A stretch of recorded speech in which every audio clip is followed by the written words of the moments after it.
XIX-wieczny Fort Borek, będący częścią twierdzy Kraków, otrzymał nowe życie. Miejsce żołnierzy zajęło Centrum Kultury Podgórza, oferujące mieszkańcom wiele ciekawych wydarzeń kulturalnych.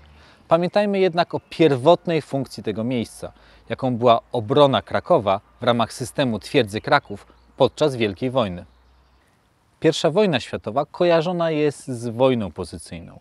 Często zapominamy o setkach tysięcy osób zmuszonych do opuszczenia swoich domostw z powodu nadchodzącego frontu. O uchodźcach wojennych z terenów Galicji chciałbym dzisiaj porozmawiać z naszym ekspertem.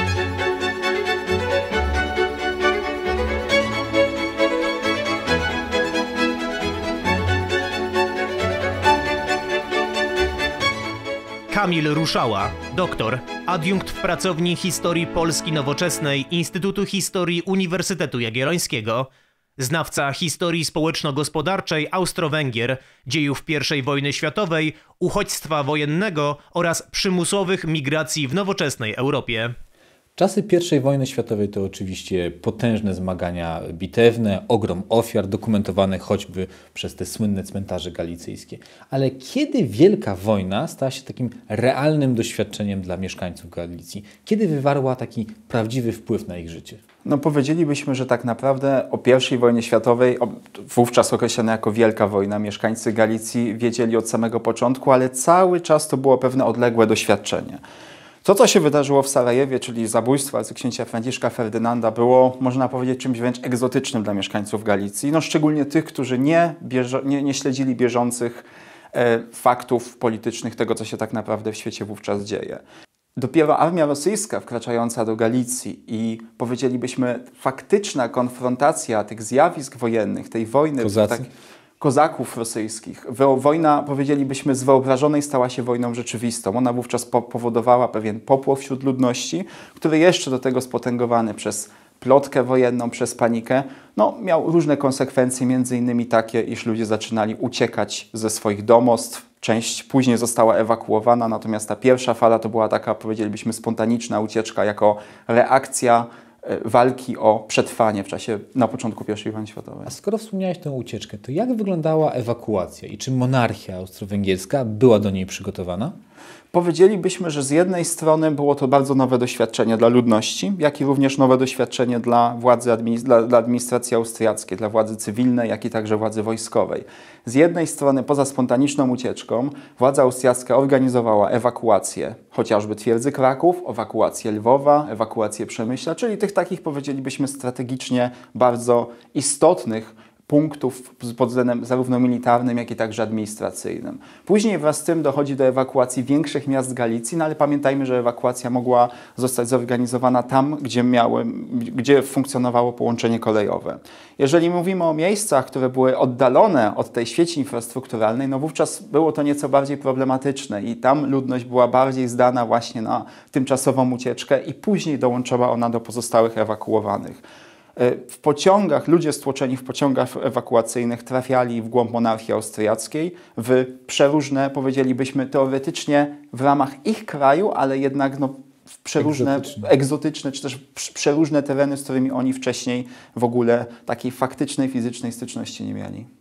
A ile osób musiało opuścić swój dom? Czy mamy tutaj jakieś statystyki, jakieś dokładniejsze dane? Biorąc pod uwagę, że cała ucieczka, ewakuacja ludności cywilnej była prowadzona w sposób, powiedzielibyśmy, ad hoc, w sposób, powiedzielibyśmy, doraźny, w sposób bardzo dynamiczny, spowodowało to, iż tak naprawdę nikt nie miał wówczas głowy do prowadzenia konkretnych statystyk, czy też ksiąg, powiedzielibyśmy, ewakuacyjnych z poszczególnych miejscowości. Dlatego to, co wiemy na temat liczby ludności, która została ewakuowana, czy też tych, którzy uciekli. Znamy to z późniejszych szacunków z roku 1915. One też są bardzo różne. Jedne podają około liczby 500 000 ludzi, plus 100 000 ludzi, którzy uciekli we własnym sumptem w obszar Węgier, czyli około 500–600 tysięcy osób cywilnych.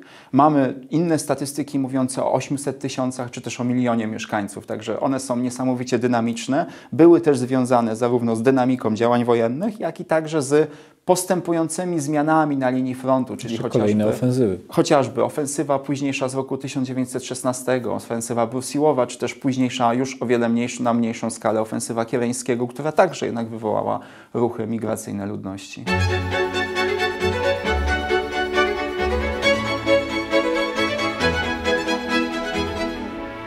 Kogo, dokąd i na jaki okres przesiedlano w czasie I wojny światowej, jeśli chodzi o Galicję? Tak, no przede wszystkim zacznijmy od tego kogo, bo musimy powiedzieć o pewnym zagadnieniu terminologicznym, bardzo krótko oczywiście, a mianowicie termin uchodźca wojenny to jest to, co my tak naprawdę kojarzymy chociażby z dwudziestowiecznych kryzysów migracyjnych, z konsekwencji wojen XX wieku, natomiast podczas I wojny światowej, no tak naprawdę ten termin jeszcze nie funkcjonował. W związku z czym w różny sposób określano mieszkańców Galicji, którzy uciekli, czy też zostali ewakuowani ze swoich domów, trafili w głąb monarchii austriackiej. Ten termin uchodźca wojenny z języka niemieckiego później przekuł się tak naprawdę także i do tej terminologii, powiedzielibyśmy, i w języku polskim, natomiast no, musimy wiedzieć, że oni sami siebie określali w przeróżny sposób. Od chociażby migrantów wojennych, kolonistów, przybyszy, ale także i uciekinierów. Mówisz o ciekawym pojęciu, mianowicie wyruszeniec wojenny. Tak, to jest też ciekawy przykład, iż język polski jest bardzo barwnym językiem, w związku z czym jedna z polskich gazet wychodzących w Wiedniu podczas I wojny światowej dla uchodźców ogłosiła konkurs, który był właśnie skierowany dla wszystkich polskojęzycznych uchodźców podczas I wojny światowej w Galicji, aby sami zaproponowali, jak należy właśnie ich określić, żeby jednak no, nie używać tej kalki z języka niemieckiego jako osoby, które można powiedzieć, no właśnie uciekły przed czymś, bo tutaj było bardzo dużo negatywnych konotacji związanych z ucieczką, chociażby z miejsca zbrodni, z miejsca przestępstwa itd., itd. W związku z czym Polacy określali siebie w przeróżny sposób. Później tak samo również i Rusini, Ukraińcy na uchodźstwie również określali siebie w różny sposób, ale my mówimy generalnie o nich jako o uchodźcach wojennych. Trafili oni w ogromny obszar geograficzny. To jest tak naprawdę no, pomiędzy Galicją a najbardziej oddalonym krajem koronnym państwa habsburskiego, czyli Vorarlbergiem, zwanym także Przedaurlaniem. To jest około 1000 kilometrów. Uchodźcy znaleźli się w Dolnej Austrii, w Górnej Austrii, w Czechach, na Morawach, w Salzburgu, w Karyntii, w Styrii, no i także oczywiście w Tyrolu. Z jednej strony lokowano ich właśnie w specjalnie przygotowanych obozach dla uchodźców i to jest też takie, powiedzielibyśmy, zupełnie zapomniane doświadczenie I wojny światowej, a mianowicie cywile trafiają do obozów barakowych, które miały właśnie charakter takiego tymczasowego osiedla. Zwane kolonie.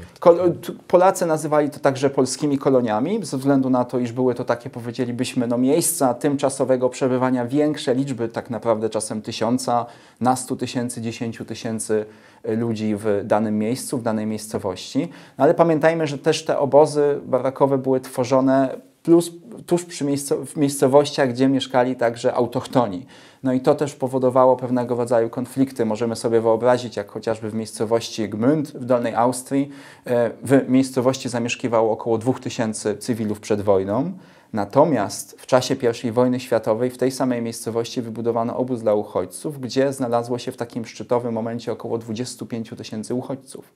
I to nam też pokazuje pewną taką dychotomię pomiędzy ludnością, różnice liczbowe między ludnością cywilną a uchodźcami. No i to oczywiście też powodowało wiele problemów. A jak wyglądał ten dzień codzienny uchodźców, czy tak zwanych galicyjskich przybyszy? No pamiętajmy, że doświadczenie uchodźstwa wojennego jest takim doświadczeniem równym dla wszystkich, którzy opuścili Galicję. Czy mówimy o intelektualistach, czy mówimy o arystokratach, czy mówimy o nauczycielach, czy mówimy o ludziach z klasy średniej, czy też właśnie chłopach galicyjskich. Tak naprawdę szereg tych ludzi miało to samo doświadczenie wojenne związane z ucieczką, z uchodźstwem, ale właśnie ich status materialny już mógł w pewien sposób różnicować to doświadczenie przebywania na uchodźstwie. No i chociażby intelektualiści, arystokraci, osoby z wyższych sfer mogły sobie pozwolić na wynajem własnego mieszkania, oczywiście na czas krótkotrwały, chociażby w Wiedniu, w Pradze czy w Brnie. W Zakopanem jak najbardziej, jako takiej, powiedzielibyśmy, idylii, podhalańskiej idylii, miejsca, które wydawało się bezpieczne ze względu na to otoczenie gór, gdzie tak naprawdę od 14 roku, od samego początku wojny, no, masa ludzi uciekła myśląc, że jest to miejsce jak najbardziej bezpieczne.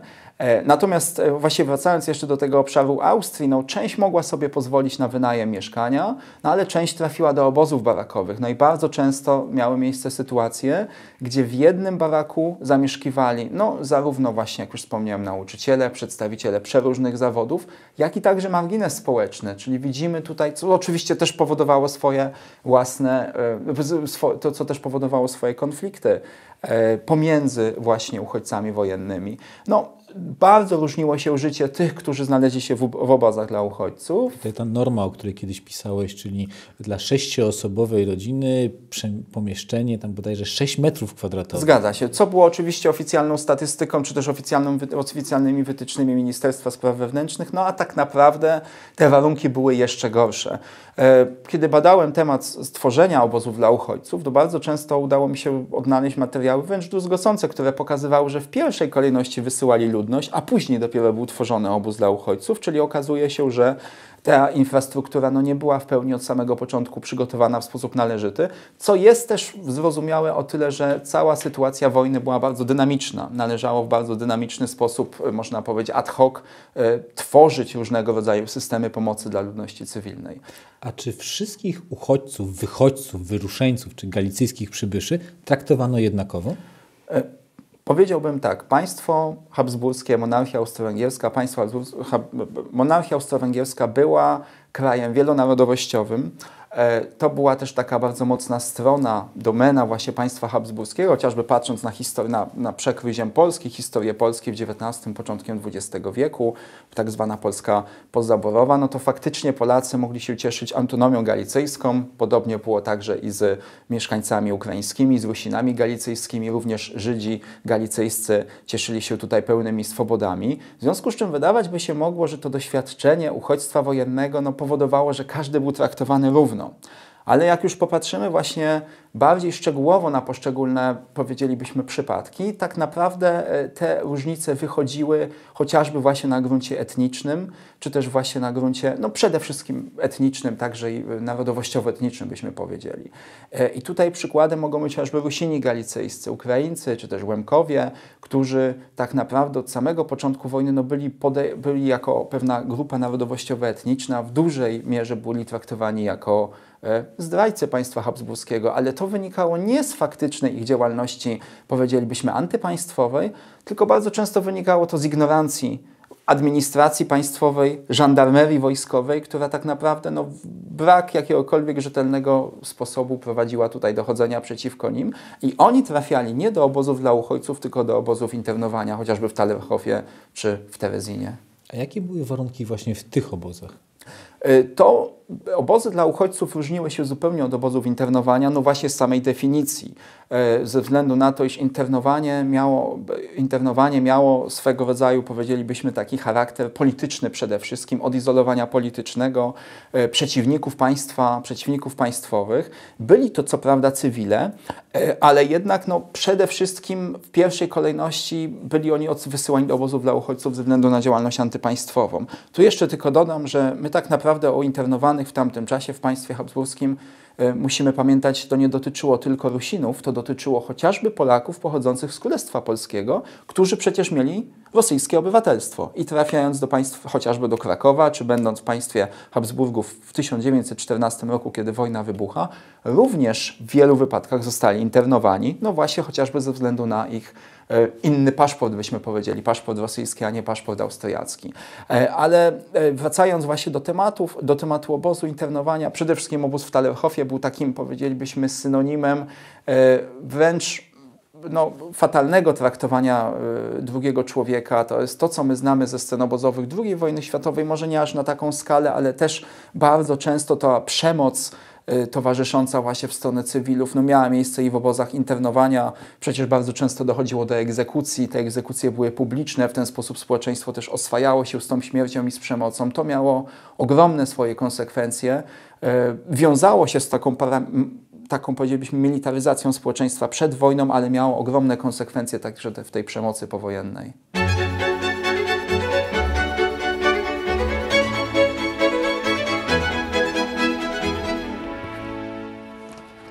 Doświadczenie I wojny światowej dotknęło setek tysięcy osób.